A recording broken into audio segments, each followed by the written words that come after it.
to the Franchise Secrets Podcast. Eric Van Horn here with Bill Noble.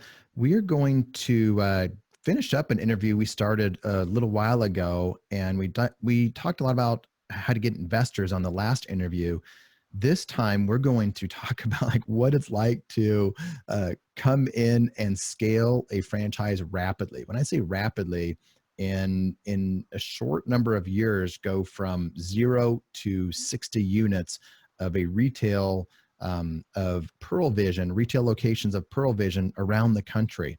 And I'm sure he gets a ton of questions like, how do you manage all of that? So anybody that's wondered, like, how do I manage several different brands out of state with different management teams and different partnership groups, I'm going to ask Bill those questions to see how he manages it, his structure that he has in place, the systems that he got from the franchisor, but also the systems that he developed himself in his own management team. So, Bill, welcome back. Thanks for having me back. Happy to really start talking about the management side of this and operational, because that's kind of one of the things that I have, traditionally prided myself on, being an operator. Well, you went to Harvard Business School, for goodness sakes. So sure you learned a lot there. Like, how much did you learn there that applied to the real life? Because Harvard is like, wow. I tell people all the time, what I probably fall back more on, owning my own business, was the leadership I developed at West Point in the Army, and then the tenets that I learned as a McKinsey consultant.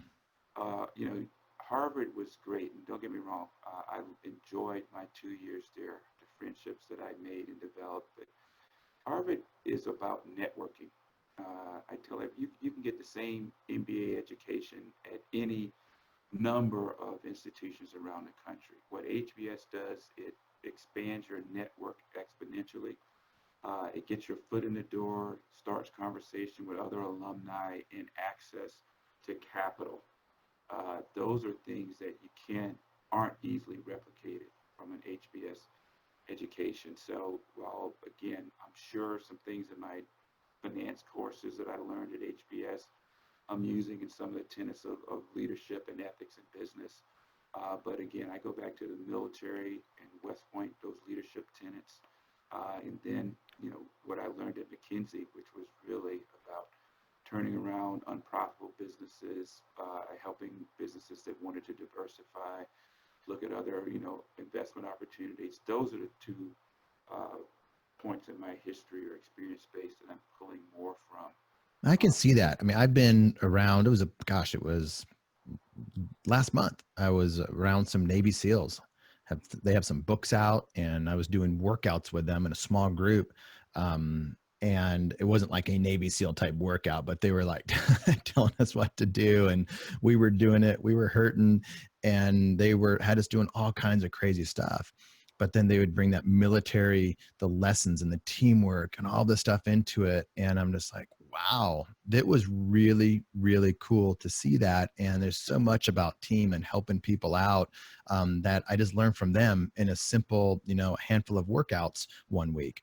So I get it. And then when you mentioned I've never heard anybody say that. I'm sure people do say it. I've just missed it. But HBS is about connections. At least, if you see it that way, that's probably what it's really about. And there are ways for people to get around, to get in rooms. Like Harvard Business School is a room with a very well-connected people. You can put yourselves around other people, and it's not going to be like Harvard, but it's going to be in small masterminds or even within your own franchise organizations. Once you start to develop friendships and have relationships that are outside of your normal context, the world really does open up for you. It's really pretty small. Bill, I've put myself in some rooms where, it's common to talk about some of the big names in business that we all know, and they're on the magazines and they have all the books, and it's just one phone call away. I was just at one yesterday where I could get access to so many things, and that's not to be underestimated is connections, is it? No, it's not at all. And, I would probably hazard a guess that there are a lot of, HBS alumni that are running small businesses of this size and scale. And from my vantage point, when I was on that corporate America track, that HBS degree and background was 10 times more valuable in that environment. And that's what I was leaning upon heavily. That got on the resume, that opens doors. And don't get me wrong, it opens doors when you're going into, bankers and talking to bankers about business loans. Everybody, again, they're betting on the jockey. Mm-hmm. And if that jockey has demonstrated the ability to get through West Point, to get accepted and get through HBS and these other things, it all lends credence to the investment threshold and criteria that this guy is somebody that we want to back. But to your point, it doesn't have to be HBS. It could be, believe it or not, local chamber of commerce, and we are members of the Chamber of Commerce in every city in which we have a store. And there are people that are either on the chamber, they're affiliated with the chamber, that you need to start attending those meetings and networking. We require all of our store managers to attend the Chamber of Commerce meetings on a monthly basis, not only to build the profile of the business within those local communities, but you never know who you're going to meet and who you're going to become friends with in those chambers. And there are a lot of millionaires that you would never know looking at them, that have either capital to invest or have, within one phone call, can put you in touch with someone that can change the fortunes of your business, your personal life, you name it. Guys, I've seen this happen. This there's a lot of truth that Bill just told you there, and it's at your fingertips. Wherever you live, there's a chamber. And I know from people that I know in my small hometown that are, you know, have many, many millions of dollars in the bank and looking for something to do with it. And if you're a stranger walking into a chamber meeting, you would not guess that these people are the ones with the big bank accounts. And so don't go into this stuff looking for that. Go into stuff just being genuine and adding value to people and helping them however you can. And it's amazing what happens in return. Bill, let's dive into the management stuff. How in the world did you get to 60 locations? Give us that, like from your first ones to today. Like, give us that timeline. Well, I'm going to give you the what I would call the unadulterated unadulterated version of how we got here, and it hadn't been pretty. Wait a second, it's not easy. It's not. Yeah. It's not Oh, always oh my pretty. gosh. When our first acquisition was 10 stores, and they were all in Ohio. And I literally could be in all 10 stores in one given day.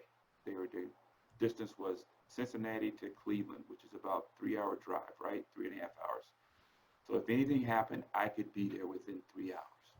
And I had 10 store managers that worked for me, that reported directly to me. And that was our leadership team.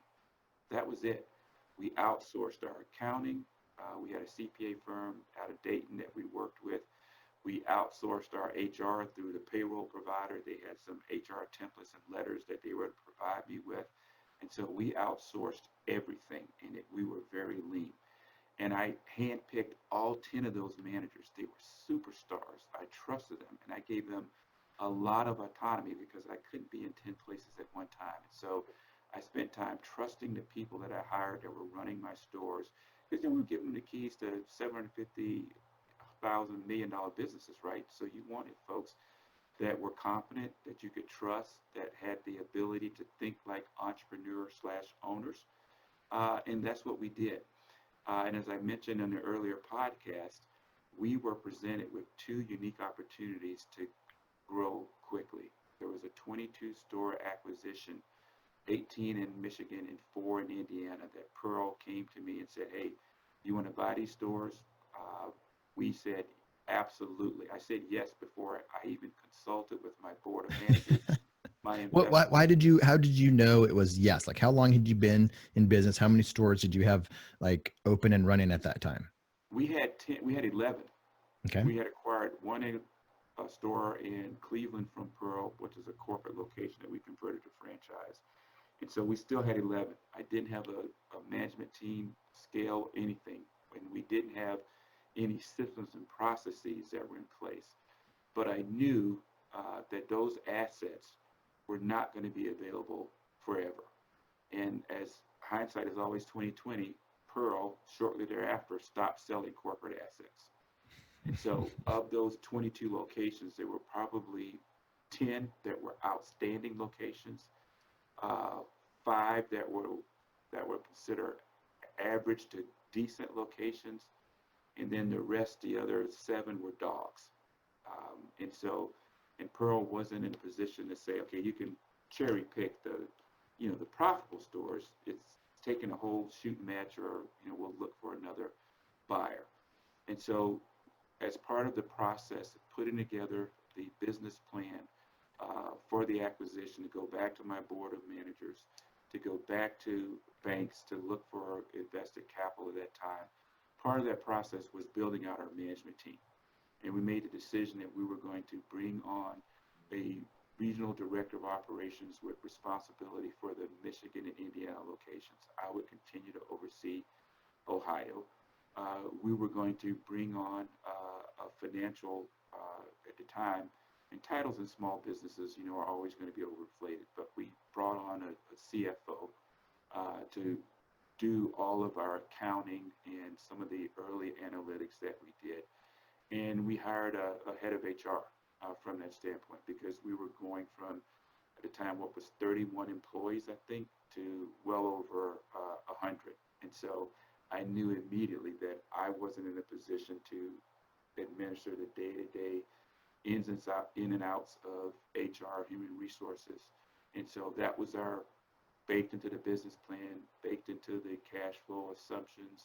The money that we raised was the initial investment in the infrastructure, in people. So that was the first investment, was people.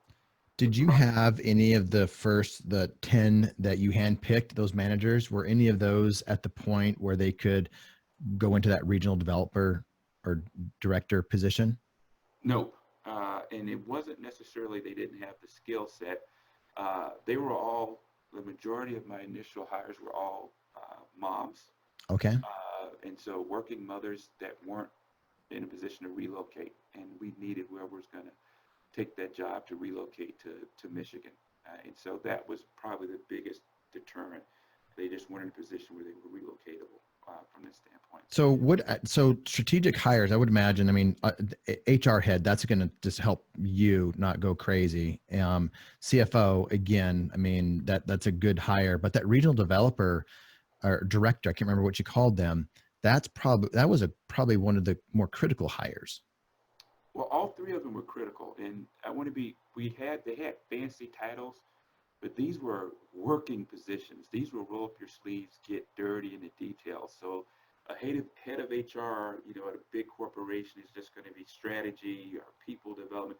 This was a person that was doing payroll. This was a person that was sending out offer letters. It was everything from what I would consider HR clerk type duties to senior executive. Okay, we're at this number of employees, we're going here. How do we map out the people plan to get there? So all of these hires were critical, because I needed people that were smart enough, strategic enough, yet were at a point in their career where they love the nitty gritty, dirty details from it. So this HR person is not just HR like like in corporate America somewhere. They are taking care of the human resources, all the people that you have. And that's kind of that's what they're.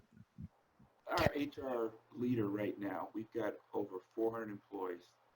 This HR leader knows the names of every one of those employees. Wow. That HR leader sends out every offer letter from that standpoint. And so that level of, because that's not one of my strengths. I'm kind of right on the borderline introvert, extrovert. And so, that's not my thing. I'm not going to be the gregarious, out there being the, knowing everybody by their first name. I know the managers, but I don't know all the employees. And we needed somebody in the organization that was the heart of the organization, if you will, that everybody loved, everybody respected, and that was a critical hire, as was our CFO. Same thing, journal entries to, putting together as the primary architect and all the presentations that we build, and being able to sit, in a boardroom at a bank and asking for, a $6 million loan, to be able to confidently stand in front of that group and articulate the whys. Yet at the same token, later that afternoon, they're back doing a journal entry on the GNL. So those are the type of things that we were looking for. And the RDO, to your point, was also a very critical hire. And we stole someone from another licensed operator down in Florida. He had six stores, and some LensCrafters subleases. And the guy had a reputation within, the Pearle community as just a workaholic, kick you know what, take names kind of guy. Hmm. And I went after him aggressively, and has been with me ever since. It's kind of my right hand operationally. And even with those hires and the people investment, we hadn't developed the processes and systems. And I come from a background at LensCrafters where we had those systems that were readily available, but to replicate those systems, to invest in the IT infrastructure, to have the time when what's the analogy? You're trying to drive the car and change the tire at the same time. Hmm. You know, it took us a while to get the systems and processes in place. We So, led with the people. so you had the people now, the team for the people, the RD, the CFO, and the HR head, and now it's time to build the systems and processes for your organization to oversee, massive growth and the dogs and some C and B stores along with the A's. One quick question before we go into processes and systems, which I'm going to be fascinated by. Um, those three key positions, did you like you looked for in your managers of having, I think you said they think like and act like owners and entrepreneurs. Did you have that same kind of criteria for those positions? Yeah, we have a phantom equity plan, uh, if you will, for our leaders. And Dive so, into phantom equity for anybody that doesn't know what that is. This is really important. in a cap table, and especially with our approach and philosophy, it's a dollar for dollar invested is what your ownership is. So between the 11 investors in Westpoint Optical, that is 100% of our ownership is spoken for with those 11 individuals. We as a board and investor group agreed that we were going to set aside 5% of that equity in a phantom equity pool, meaning that they aren't actual investors in the business. They didn't put any capital in, yet they were going to share in 5% of the ownership of the business with regard to any future deal that we did and any proceeds that would come from a sale or recapitalization. That group would share 5%. And that was critically important for us because we wanted to go out, recruit, hire, and retain top talent. And these guys were all gainfully employed. And the one piece that they didn't necessarily have in their other jobs was that equity stake, or that, in our parlance, that equity position brought about by that phantom pool that we set up. And And that's so, not important to everybody. A lot of people, they don't care about the equity, but those that do are those that are thinking like an entrepreneur, act and talk like an owner. You can't buy that. It's worth it. So phantom equity, you set it aside 5% for the positions that you want to give that phantom equity to. They don't have any voting rights. They can't do anything or prevent the company or change the company's direction. They have zero voting rights. And this is, I'm not an attorney, but that's my understanding. And they don't have to participate in capital calls. So they get a lot of the upside without participating in the downside, right? yep, you described it accurately, and that's exactly how it works within our business. And it was the good news is that everybody that is an actual investor in our company, was aware of the importance of having the people that are driving the day to day feeling that they have a stake in the upside of the business. And because if you're just doing your job and you're getting paid your, X amount, whether the company does well or grows or Mm-hmm. doesn't, where's that intrinsic motivation and drive to want to see it grow from 10 stores to 60 stores, from 60 to 120? Yeah. You got a stake in that growth, then instead of working 40 hours a week, you may be putting in 55 to 60. Yep. Instead of, disengaging at 5 o'clock, you're still answering emails at 8, 10, or 11 o'clock. Our head of HR works 7 days a week right now because, we're still manual in some of our payroll processes and analytics, these type of things. And in an operation in retail, you're open 7 days in Mm-hmm. a lot of locations. So that that's not, again, for the faint of heart. And so we felt that the phantom equity pool was important for us because it allowed us to recruit I think, the type of individuals we want working with us. Yeah. And speaking of recruiting, like people caught it for that regional person that's kind of your right hand person. they you didn't just put an ad in Craigslist or even Monster or something like that. That was somebody that you intentionally went after. And some of the best people, the best hires that people can make, they're not looking for a job. They're not scanning, having their resumes posted everywhere. It's your network, it's people that you know, and you have to kind of go after them a non-traditional way because they're probably employed and there might be some pain points there, and you can have a really good employee by bringing them over to your side for the things that they need. I'm sure equity was a piece of that, and a good environment, a good culture.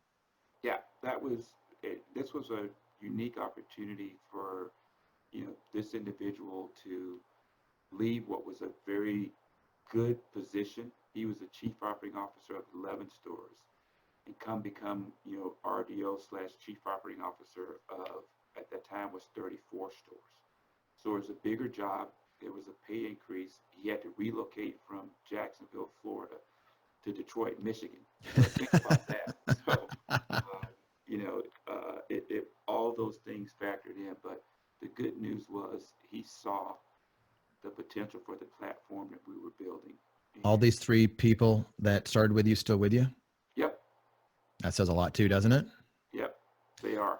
So It's been, let's go into systems and processes. So to set the stage, you are in rapid growth mode. You hired three key individuals to help you go into rapid growth mode. You have 10 A stores, 5 C to B stores, and 7 dogs, which occupy a bunch of time. What was next? You guys, I'm sure there was a ton of things to do, a lot of fires to put out, but like, how did you go and put processes and systems in place when you were in hyper growth mode and putting out fires? well, it's the common, it's the, what's the old adage? How do you eat an elephant? Kind of one bite at a time. Yep. And so we knew we couldn't get to everything. And there were going to things that we were intentionally not going to address that in an optimal situation we would have addressed, but we just did not have the bandwidth. So we had to prioritize what we were putting in place. And so for us, given our industry is a little unique because it's not only is there a retail component, there is a professional services or a healthcare side of the business as well that has with it its own set of nuances and expectations, regulatory, uh, you know, demands that have to be adhered to. And so for us, it started with something as simple as how were we going to roll up, financial reporting? How were we going to each week uh, or daily satisfy how we were going to track sales? When it was 10 stores, it was easy. You call in, sales, you pull them in, but when you've got, you jump to 33, 34, it becomes, that process has to be automated. And so with our point of sale system, we had to build in the infrastructure for it to roll and pull from the different stores so we could just have sales reporting. And then we had to put in processes and systems from a financial standpoint, how we were going to close the books, you know, monthly, quarterly, and all the financial reporting and analytics that, running a business of that size demands. So that's where we started with, was on the financial side of the business, just putting the systems and processes in place. We then started looking at from a inventory control standpoint, and it took now the financial systems and processes took us almost 8 months to Hmm. really fine tune and get into place and have that reporting there. It was a full-time job in the interim, just manually building all the required reporting that we had from that standpoint. So that took a fair amount of time to get that rather robust. And the big thing that I would caution your listening audience is analytics is so important. Having the financials rolled up tells you one side of the story, but if you really want to know what's happening, you got to have the analytics, the key performance indicators that you're tracking by store, that you're able to quickly drill down and identify steps, actions that need to be taken. And that another 6 months for us to refine our analytical and KPI process so it was manageable. I love that, and that was going to be one of my next questions about KPIs and analytics. Want to pause here because a lot of people are top performers in their franchise organizations, and I've seen it over and over that they're always a further ahead than the franchisor is at different times. We all want the franchisor to be always 10 steps ahead of us. And if we're a top performer in a system, that's not going to be the case, at least in all the brands that I've been a part of. I've been a part of some great ones. They don't have all the systems and tools for someone like you to just, here they are, and this is how you do it and do the KPIs, and this is how you do the financials. And, I've had to create things within franchise systems. And sometimes the franchisor will adopt them and all the other franchisees get to take advantage of it. But sounds like, you're the same way. Like, did you complain to the franchisor, you don't have the stuff for me? Or did you just like go out and start creating? Um, a little bit of both.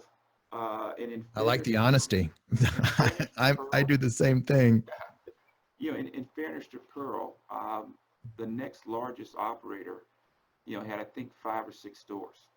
And so there was no need at that time to develop or build a comprehensive reporting package for large No scale way. franchisees. Mm-mm. But again, in fairness to Pearl, they have subsequently developed the platform from which, with a new, at that time, Pearl didn't have a standardized point of sale system. Now, as part of their franchise agreement, all new licensed operators have to move to a common point of sale systems, which gives them the ability to start developing these tools for franchisees. And so I give Pearl a lot of credit. They have stepped up and made investments. Still a lot of work to do. And as an entrepreneur in our size and scale now, there are going to be certain things that we always are going to want to do proprietary from that standpoint, and will not wait on nor defer to what the franchisor is able to provide, because we like to have some semblance of control in knowing what our KPIs are, and getting 60 or 70 different franchisees, or well, in Pearl's case, 200 plus franchisees to agree on what the KPI should be is never going to happen. No. Never going to They just need to listen to you, right? They just need to listen to me. happen. It's like we know what's best. No, but that's a sign of a good franchisor, right? They are taking what the franchisees are doing at the top, and they learn, and then they roll that out to the rest of the franchisees, and that's what good franchisors do. What were the KPIs that were important to you? And did you just put them in like a Google form, a Google Doc, or did you use some type of a different software We used QuickBooks, believe it or not, and for then the Excel. KPIs? No, Excel for our KPIs. A lot of this is Excel driven. So do they send you an email every day, like as an end of day report, or No, is it? our point of sale system, which was My Vision Express at the time, we had all of the stores that were there, and we worked with the point of sale system with the vendor to develop customized reporting for us. Got it. So, and for 3 months, we were back and forth with, we need these KPIs. We get, mock reports, and we knew it was wrong. And so, again, thank goodness My Vision Express, we were their largest customer at the time, worked with us to develop this standardized suite of reporting that we were able to extract out of MVE and put into Excel format from it. So my issue with KPIs has always been you're only as good as the data that's gets put in, and a lot of that has to do at the store level. And then this is at your point of sale, so everything has to be closed at the end of the day. So you are getting accurate numbers in out of that. Was there anything that wasn't accurate, or some things like Oh yeah. someone that's struggling with that you would have advice for? When we grew from 10 stores to 34 or 35 stores, that initial big chunk, um, we went away from my ability to know and personally handpick all 10 managers to now we've got, some of those managers that I had inherited and met, when we were closing the deal. Mm-hmm. Some of the rigor and attention to detail, as with any scalable organization, you're going to have, that top quartile that does everything by the book, buttoned up, you go in the store, you can eat off the floor. You're going to have that middle 50% that's, they're going to be tired and aren't going to close that day, the sales that day. And so when we pull the reports, you're going to get, incorrect data. And then you got that bottom 25% that, that need to leave the organization. And we just hadn't gotten around to making those changes. And that bottom 25% hurt us because those people were in place for 6 months to a year, because with myself and Ryan overseeing operations, we just couldn't get to Mhm. every location and recruit for those positions to fill. So HR was helping us, but again, you know, it took us a while as all parties platforms that you so accurately pointed out. Garbage in is garbage out. And Mhm. so if they aren't closing each day and all the closing procedures we put in place, and you have mechanisms in place to ensure that they closed, your reporting may not be as accurate. But initially, we kept our KPIs very simplistic. Sales and everything that kind of in our parlance contributed to that average ticket in our business. And may not be relevant for a lot of your franchisees. There's going to be their industry equivalent, but for us, attachment rates. If somebody buys a pair of glasses, we want them to have non-glare treatment or lens coatings put on those lenses. And so we track the percentage of the glasses that we sell that have those treatments. Mhm. We have a protection plan. Investment in your glasses is a very expensive proposition. So we sell a protection plan that is profitable for us, as a business, but it's also very protective of the investment that our customers are making. You spend $35 with us, something happens to your glasses, you come back, we give you a free pair of glasses. So Mhm. we felt that it's not only is it profit for the business, but it's also a very significant investment for our customers and patients as well, because they're protecting, in some instances, $400, $500, $600 investments in their glasses. Yeah, So it's great. that I was mean, like you said, I mean, it's insurance, and like there's very few insurance plans that don't make money to the provider, but it's also from a customer, keeping your customers. I mean, they break their glasses. You say, sorry, here, buy another $400 pair. They're going to be like, this is the yeah. last time I'm going to Lens Crafters. So the customer retention, they're like, oh, I just got something for free here. Well, that's what we're hoping. We're hoping they never go to lens crafters and they come to Pearle, right? Well, you keep mentioning lens crafters. So yes, no, Pearle Vision, Yes, sir. always Pearle Vision. Yeah. So those are the bad guys. Maybe I'll edit that out, but I It's probably fine, won't. but it's funny. I learned a lot at lens crafters. I still have some close friends that work there. But to your point, we kept our KPIs relatively simplistic when we were building these things, because man, it took time for our CFO to build these Excel formats reported. It took time for myself and Ryan to go through 35 stores and be able to get back to the manager and coach. So we didn't want to have 10 KPIs. We wanted to have 3 or 4 that we felt really moved the needle in the business, and that was what we focused on. That's it. KPIs, guys, they need to be needle moving activities. Right? When I look at KPIs, they come in and I sometimes color coded. If it's green, I don't need to know about it. I don't need the manager, the district operational manager, to tell me what's going on if it's green or it's good. But if there's something that's yellow, maybe that's a little warning sign, or red, that's something that needs attention. And you don't need a million KPIs, and they all need to be things that move the needle one way or the other. And so, yeah, good stuff on KPIs. Um, Dogs. I want to talk about the dogs, and like, what do you? Because you think about it, with 22 stores and 7 dogs, um, people, even people looking at buying franchises, they'll call up 22 different franchisees and 7 of them will be dogs. And there's reasons why the dogs are dogs. So I'd like you to, talk about the dogs from that perspective, because they had, there's something that was different about the dog, that might be the location, that might be the management. I have a suspicion on what it is, but from your perspective, what did you experience, the difference between the dogs and the A's, or the best Well, ones? if we're looking at the dogs as a set of, let's say, 7 or 8 stores, within those 7, 8 stores, half of them in our experience were because of real estate selection. They were in malls where the malls were dying, the trade area had migrated, yet they still had, you know, years left on their leases. And so in those type of situations, man, you're just trying to batten down the hatches and ride out that lease. And as soon as that last day of that lease expires, you're closing the store immediately. And that's what we did in every situation where we had a dog that we knew was a result of bad real estate.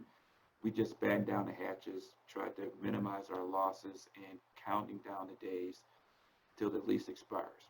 Now, the other 50% of that pool were talent decisions. We just had the wrong manager in the position. There are two stores that we inherited that were failing miserably. We made changes in the leadership. We got to, adding time we got there, and those stores became good. And one instance, one of our top performing locations. You just had to admit the wrong leader, and the wrong leader in a business can be so detrimental to the business. They're running off great employees. In our business, they're running off great doctors because our business is unique that you got to have a doctor there for the most part to really do business. And so if you got a bad leader, a bad manager, great employees aren't going to want to work with that individual. So they're going to leave. And that's what you get in that downward spiral. And again, of that remaining four, two of them talent decisions made the change, and the business just took off. Then the other two, again, going back to our initial group, where we had the right leadership, we just didn't have a doctor. When we bought the business from Pearle Corporate, there was no doctor at the location. And I'll use a specific example, our Fort Wayne, Indiana location had been dark for 2 years. 2 years with no doctor. That location was losing $290,000 a year. Jeez. But when it's one of 532, big organization like Pearle can stomach that loss because it's, spread out amongst, 500 something other stores. For us, we had to fix that. And so we made it a number one priority to find a doctor. Fast forward to where we are now, that location is making $25,000 a year. That doesn't seem like a lot of money, but when you consider it lost 290, that's a $315,000 swing. Yeah. Trust me, that's a profitable location for us from that standpoint. I mean, you stem that hemorrhaging, it makes a big difference in the business. And so for us, the other two were we got hired doctors, and the business started to perform. So in our business, again, when we new stores that we acquire in block deals, we know they're going to be dogs. Ideally, the lease situation is such that we just got to ride it out for 18 months, 24 months, then we know we're going to close the store. And that's what we've done. And so those are the situations that we couldn't avoid because they were part of the package deal. And when we did our 10-store purchase in Pennsylvania, it's the same thing. There were almost the same number. There were 4 dogs that were in that group, 4 superstar locations, and then 2 that were going to be average and positive cash flow. And so we had the same thing that we had to do from that. This is pretty normal. I mean, I've seen franchisors and companies do that, and they sell off corporate locations, and they're not going to sell a package of, let's say there's 10 in a market or a DMA or an area that they're selling. You're not just going to get 10 superstar locations. You have people come and they're like, Eric, I only want the best ones. Well, that's not going to happen. You have to take some of the good with the bad, and that you just fit that into your business model, into your pro forma, into your projections and business plan. So and therein, to our earlier conversation around cash flow, you got to factor in that those locations are going to negatively impact cash flow. And in a small business, when you got a fewer number of stores to diffuse that loss across, they become even more painful. But again, you've got the investor pool, the bank line of credit, and other things to help you weather the storm, as they say. It still makes a good business decision. Because when you were evaluating those 7 to 8 dogs, And were you pretty much right on with your assessment on them? You know, certain ones just in bad real estate, dying malls, and then the ones with the managers and the doctors. Was that all pretty accurate from what you initially thought? Yeah, for the most part. Although the Fort Wayne, we never would have predicted that it would have turned around to the level that it did. I Yeah, mean, it was a big swing. that's a testament to the store general manager that's there, who really, took it upon himself to, grow that business. And these are the type of things that we couldn't have, again, foreseen even our wildest imagination. But it was pretty accurate what we saw. Mhm. We Do knew the store enough about it. managers participate in the phantom equity, or is Yep, it okay? yep. The Does it that stop at them? It stops at them. The Mhm. lowest is the store manager up to the senior execs, kind of in our version of the C-suite executives. They have a disproportionate share of that 5%, but store managers are part of that equity pool. Yeah, that's great. What do you do on a day-to-day basis? You know, your friends and family, they're like 60 stores. How do you manage that? And, you know, how do you manage that I have a good idea of how you do it, but like for the people that, you know, you meet at a mixer at an event and they say, Bill, what do you do? And you're like, I own 60 Pearle Visions. And they're thinking like, how in the world do you do that? And they ask you that question. What do you tell them? Um, First, surround yourself with good people, and every store manager that you have has to be solid. You cannot afford in a small business like this to have what I would call a poor store manager. And Hmm. we have zero tolerance for poor performing store managers. We ask a lot of our store managers. They have requirements to do community outreach events. They have to do 15 a year. Again, that's not something that Lens Crafters or Vision Works is going to ask them to do.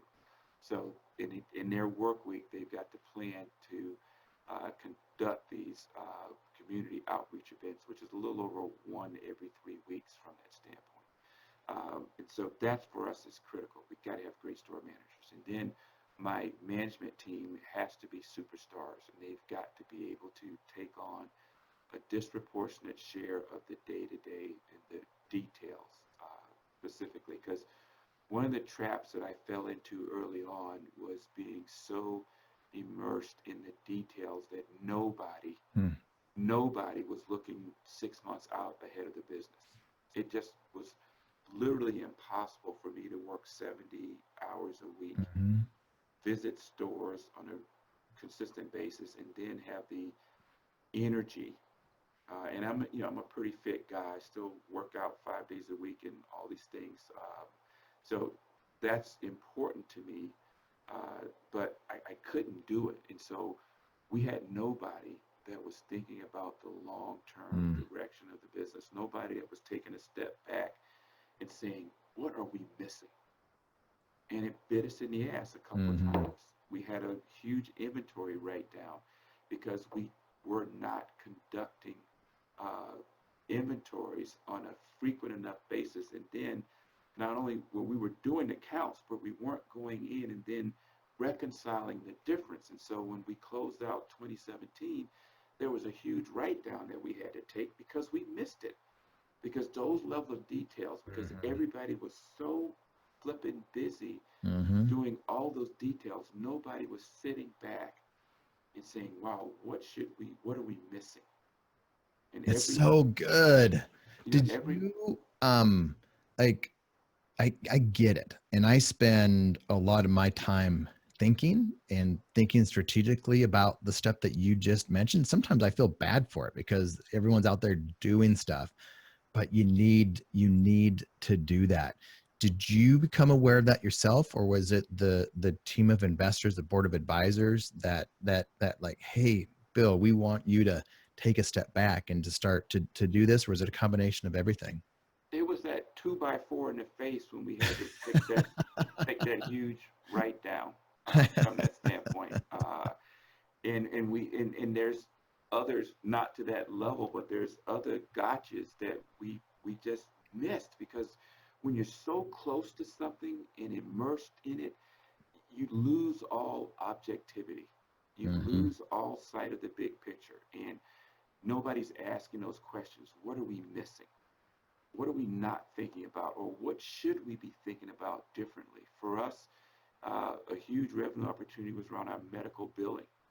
And, that's probably for another podcast, but it's a revenue source that we hadn't even thought about. We were sold with retail optical. We're just going to give you a fraction, give you a prescription, and sell you a pair of glasses and contacts. Whereas medical billing opens up such a huge source of profitable flow through from a cash perspective. You've invested in a doctor, he or she is already there. So you're able to bill medical insurance Mm. versus reimbursement. So again, that's another conversation, but we weren't thinking about it.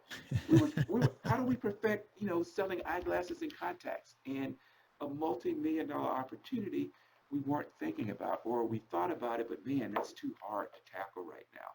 So that's something that I started, gotten intimately involved in, and my chief operating officer, we've started to distort more of our attention to these, you know, revenue generating news cash flow streams and hired additional RDOs to, reduce that span of control. As we were adding headcount, we had what we're calling regional directors, as you could argue, are district managers in other businesses. Again, we have a little title inflation, but it's all part of the recruiting process. When you're trying to Yep. recruit somebody, True. they're currently a district manager. We're going to make you a regional director of operation. Mm-hmm. And our initially, it was a bigger span of control. They had 26 to 30 stores.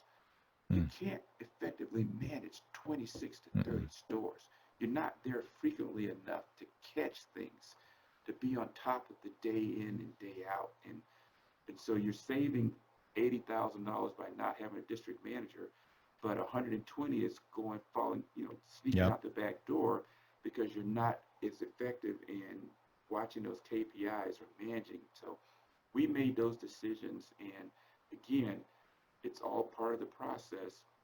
We got to be able to have Ryan and myself out ahead of the business or focusing on those things such as medical billing. We just had conversations with all 60 of our employed doctors. I was on the phone with each one of them talking about their year-to-date medical billing results, what the standard is, what the expectation is, and then we started recruiting doctors where we're not confident that that doctor, the incumbent, is going to be able to meet the standard. For us, these are $1 million decisions that we've got to focus on. And I want to be involved in those conversations and not necessarily have that distilled down to the regional director level because, they've got enough on their plates with just managing the day to day.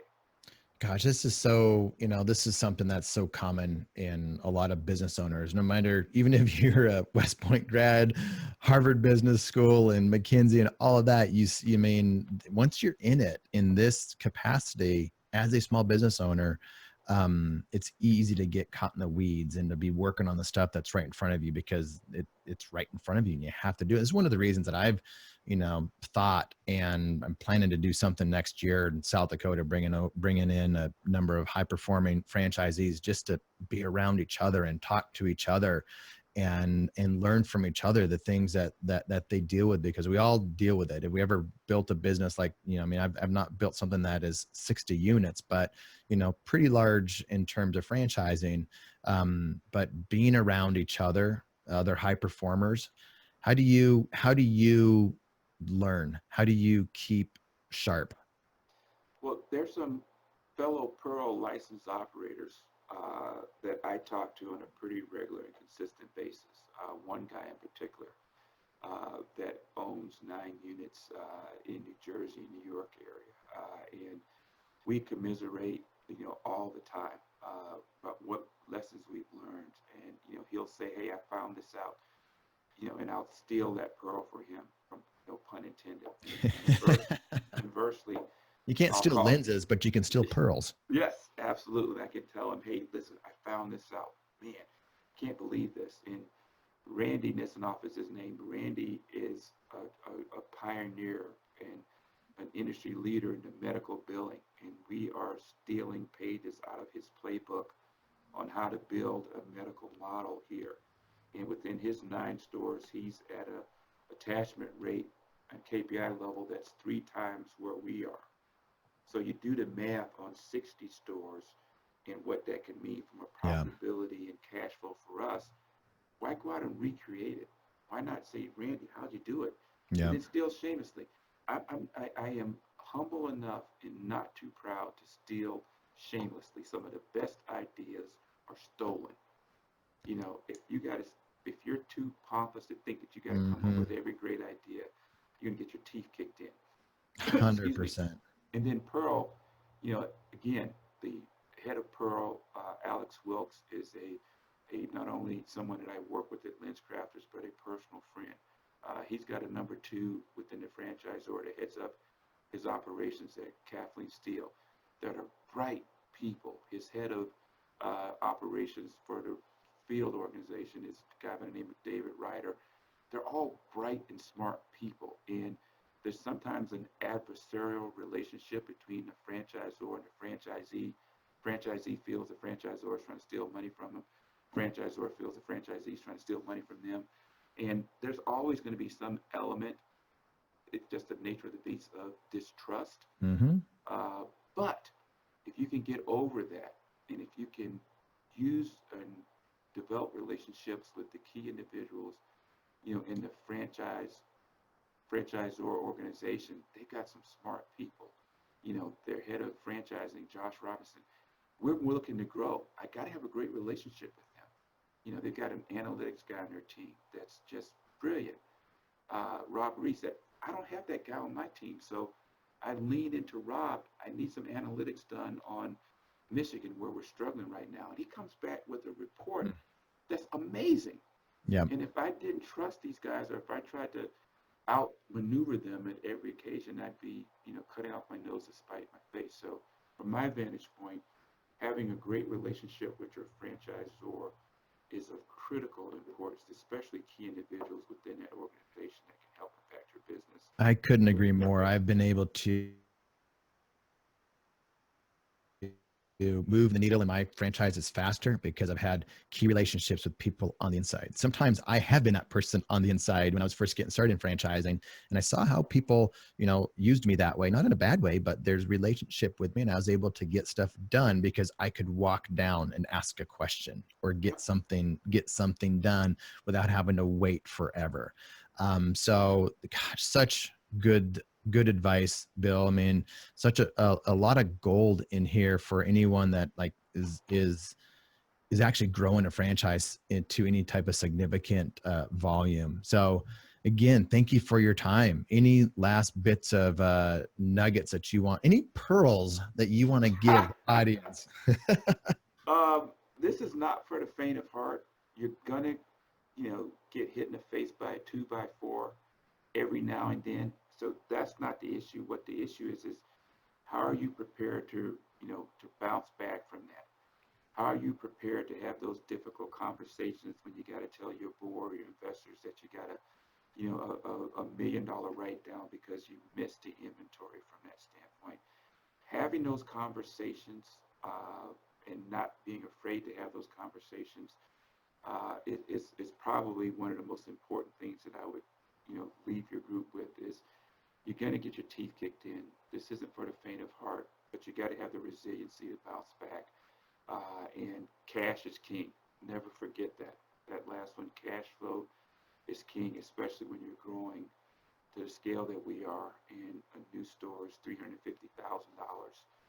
And when you're, so factor all that in. And if you got the chance, guys, take it.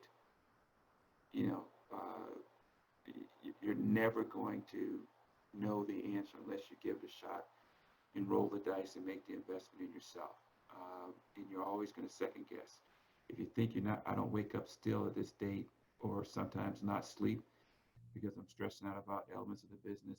It happens, but I can't imagine doing anything else right now.